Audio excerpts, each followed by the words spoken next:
कमी है तो रहने दो, खुद को भगवान नहीं बनाना हमने। नमस्कार, सुस्वागतम, वेलकम, अभिनंदन। मैं हूं आपके साथ आपकी अपनी होस्ट एंड दोस्त डॉक्टर वायरा की आपका स्वागत अभिनंदन करती हूं आपके और मेरे दोनों के इस यूट्यूब चैनल पर। कैसे हैं आप बहुत अच्छे हो, मस्त हो, बिंदास हो। परमपिता परमात्मा से यही कामना है। जादुई पौधा लेकर आई हूं। इस पौधे के बारे में अक्सर मैं जिक्र करती हूं आपके साथ जब भी मैं कोई वीडियो बनाती हूं। ज्यादातर ये मेरा फेवरेट पौधों में से एक पौधा है और मेरे घर में बहुत विशाल रूप में है। ये मेरा सौभाग्य है कि ये पौधा मेरे घर में लग गया, क्योंकि मेरा मानना ये है कि ये पौधा हर किसी के घर में लगता भी नहीं है। और ये पौधा जिसके घर में लग जाए, ओए होए, फिर वो जीवन में हारता नहीं है। लेकिन उससे भी बड़ी दुर्लभता और दुख की बात यह है कि ये पौधा बाजार में असली नहीं मिलता, इसके नाम के नकली पौधे मिलते हैं। अब आप सोच रहे होंगे मैं किसके बारे में बात करने जा रही हूँ, बताती हूँ ना। जी हाँ, आज के अपने इस वीडियो में मैं आपसे शम्मी के पौधे के बारे में बात करने वाली हूँ। शम्मी के पौधे के बारे में बताने जा रही हूँ, जो कि एक चमत्कारी पौधा है। शम्मी का पौधा शनिदेव को बेहद ज्यादा पसंद है। अगर मैं कहूँ कि शम्मी के पौधे का दूसरा नाम मैं शनिदेव रख दूं तो अतिशयोक्ति नहीं होगा। शम्मी के पेड़ की पत्तियों को तोड़कर शिवलिंग पर भी अर्पण किया जाता है। कहा जाता है साक्षात शिव का रूप भी है। शम्मी की पत्तियों को तोड़कर शनिदेव पर शनिवार वाले दिन अर्पण करने से ओए होए शनिदेव की अपार कृपा होती है। वे बेहद खुश होते हैं और आपको मनोवत फल देते हैं। जो फल आपकी इच्छा हो वो आपको देते हैं, आपकी जिंदगी के सभी सपनों को संपूर्ण करते हैं। ये पौधा अपने आप में बेहद खास पौधा है। कहते हैं शम्मी का पौधा घर में लगाने से शनि, राहु, केतु सब शांत हो जाते हैं। इन ग्रहों में शांति आती है। शनि की विशेष कृपा आप पर होती है। शिव आप पर प्रसन्न होते हैं। शम्मी के पौधे की पत्तियों को तोड़कर अगर शिवलिंग पर और शनिदेव पर अर्पण किया जाए या सावन के महीने में आपने ऐसा किया है तो ये होए आने वाला जीवन आप ही का है और खास है।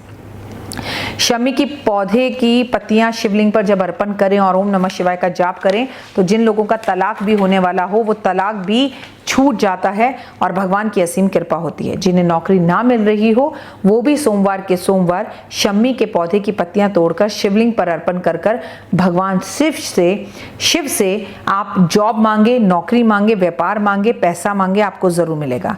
बाजार में मिलने वाले ज्यादातर शम्मी के पौधे नकली हैं, इसलिए मेरा अनुरोध है कि जब भी आप शम्मी का पौधा लें किसी जान पहचान के माली से या किसी सटीक और सही जगह से लें।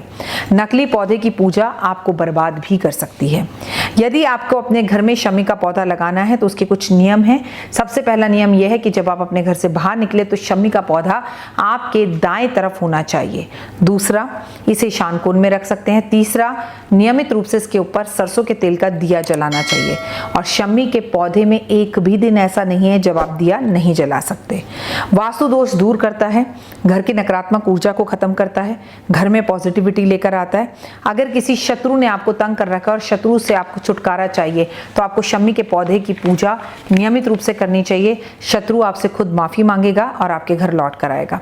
दुश्मन अगर परेशान है तो आपको अगर आपको दूसरे परेशान कर रहे हैं, दुश्मन परेशान कर रहे हैं, तो आपको ये बात हमेशा याद रखनी चाहिए कि रावण से युद्ध करने से पहले स्वयं श्री राम ने शम्मी के पेड़ की पूजा की थी, आदित्य हृदय स्रोत का पाठ किया था, अपराजिता देवी का आवाहन किया था।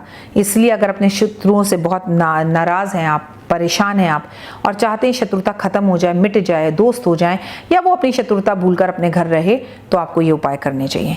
इसलिए आपको ये मानना है कि आपके घर में शम्मी का पौधा जरूर होना चाहिए।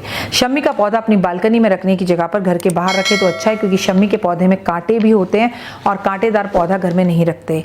इन पौधों के अंदर आपको कभी भी कूड़ा कचरा नहीं डालना चाहिए या इन पौधों को, शम्मी के पौधे को कूड़े कचरे के पास नहीं रखना चाहिए। शम्मी के पौधे की मिट्टी को भी कभी गंदा नहीं होने देना चाहिए। शम्मी के पौधे में होए अगर आप शिवलिंग रखकर छोटे से उसकी पूजा करें तो इसका लाभ कई करोड़ गुना होता है। शनि की कृपा, राहु की कृपा, केतु की कृपा और साथ साथ शिव की कृपा होती है। किसी का अपना घर का शम्मी किसी को तोहफे में नहीं देना चाहिए। शम्मी का पौधा आप किसी भी दिन खरीद सकते हैं, पर इसे खरीदने का सबसे खूबसूरत दिन शनिवार का दिन होता है। इस पौधे को आप अपने घर के उत्तर में, पूर्व में, पश्चिम में या किसी भी दिशा में रख सकते हैं, दक्षिण में ना रखें तो बेहतर है। वैसे तो अगर आप इसे ईशान कोण में या दक्षिण की तरफ भी रखते हैं तो ये आपके घर का वास्तु दोष सही करता है। शमी के पौधे में अगरबत्ती जरूर जलाएं, सुगंधित। और अगर हो सके और आप किसी शुभ कार्य में जा रहे हों तो शमी के पौधे की थोड़ी सी मिट्टी लाल रंग के कपड़े में रखकर लेकर जाएं, तो उस कार्य में आपको निश्चित ही रूप से सक्सेस मिलेगी। शमी के पौधे की पूजा हमें दशहरे वाले दिन जरूर करनी चाहिए। लोगों का मानना ऐसा है कि हर दशहरे पर आपको शमी का पौधा खरीद के घर लाना चाहिए। ऐसा भी माना जाता है कि जब पांडवों को अज्ञातवास हुआ था 1 वर्ष का और उन्हें छुपकर रहना था, तो उनके पास बड़े दिव्य शस्त्र थे। उन दिव्य शस्त्रों को कहीं पर छुपाना था, तो उन्होंने अपराजिता देवी का आवाहन किया और शमी के पेड़ पर उन्हें रहने के लिए कहा और अपने सारे दिव्य अस्त्र शस्त्र अपराजिता देवी को दे दिया। और अपराजिता देवी 1 वर्ष तक, दशहरे वाले दिन से लेकर दशहरे वाले दिन तक, सारे पांडवों को अस्त्र शस्त्रों को लेकर अपने पास बैठी रहीं। और उसके बाद आपको पता है जब महाभारत का युद्ध हुआ तो उन अस्त्र शस्त्रों से ही 5 पांडवों ने 100 कौरवों को मारकर विजय को प्राप्त किया। और इसलिए किया क्योंकि उनके सारे अस्त्र और शस्त्र अपराजिता देवी के पास थे। जो भी अपराजिता देवी की पूजा करता है उसे हमेशा सक्सेस मिलती है, तरक्की मिलती है, उसके काम बनते हैं और उसकी कभी भी हार नहीं होती। अपराजिता, जिसे हराया ना जा सके, जिसकी हमेशा विजय हो, अपराजिता। और दिव्य शस्त्र जो कि पहले से ही दिव्य थे पांडवों के पास, अपराजिता देवी के पास 1 वर्ष तक रहे, इसलिए वो और दिव्य हो गए।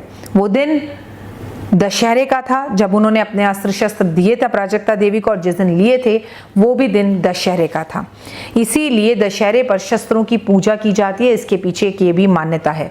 अब ये आपको समझ में आया कि अपने घर में छोटे से जो है शमी के पौधे को लगाकर आप जीवन में कितना आगे बढ़ सकते हैं। लेकिन अगर आप शमी के वृक्ष की पूजा नियमित रूप से करें और कोर्ट कचहरी के केस में फंसे हो, मर्डर केस चल रहा हो, आप पर हार चल रही हो, प्रॉपर्टी के केस आप पर चल रहे हो, तो शमी के पेड़ की परिक्रमा रोज 7 करें। पान के पत्ते पे रोली, कपूर, अगरबत्ती, धूप, इलायची, लौंग, सिंदूर आप जरूर शमी के पौधे पर या पेड़ पर अर्पण करें। शमी के पेड़ पर सरसों के तेल का दिया जरूर जलाएं। शमी के पेड़ पर बोल रही हूँ, पौधे पर नहीं, बड़े से पेड़ पर स्वास्तिक हर शनिवार जरूर जाकर बनाएं। शिवलिंग पर इसकी पत्तियां अर्पण करें। इसकी मिट्टी को एक कागज में या लाल रंग के कपड़े में रखकर कोर्ट कचहरी लेकर जाएं। निश्चित ही रूप से आपकी जीत होगी और आपको जीवन में आगे बढ़ने से कोई रोक नहीं सकता। जिन बच्चों के कक्षा 12 के एग्जाम हैं उनसे मैं कहूंगी शमी का पौधा मम्मी से कहें घर पर लगाएं और रोज शाम के समय पर मम्मी दिया जला कर दें और आप उस पर दिया जलाएं, तो जीवन में कभी भी आपको हार नहीं मिलेगी। अपराजिता देवी जिसका आवाहन देवताओं ने किया था और इनका आवाहन कर दशहरे वाले दिन इनका आवाहन किया था, इनकी पूजा की थी, आराधना की थी, अर्चना की थी। इनके नाम से भी एक बेल आती है जिसे अपराजिता की बेल कहते हैं और इसे जो है शनि बेल भी कहते हैं। इसमें नीला फूल आता है।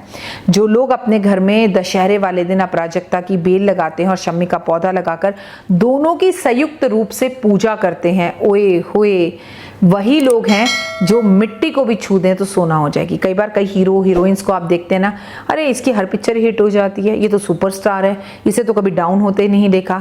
ये वही लोग हैं। तो जीवन में पेड़ पौधों से हेल्प लेकर आप बहुत आगे बढ़ सकते हैं। और ये तो शमी का चमत्कारी पौधा अगर अभी तक आपके घर में नहीं है तो आपसे मेरा हाथ जोड़कर निवेदन है कि इस दशहरे इस पौधे को जरूर खरीद के लाएं। और अगर आप मेरी ये वीडियो दशहरे के बाद देख रहे हैं तो इसे कभी भी खरीद कर लाएं, पर इसे खरीदने का दिन बेहतर और बेहतरीन शनिवार को है। फिलहाल दीजिए इजाजत।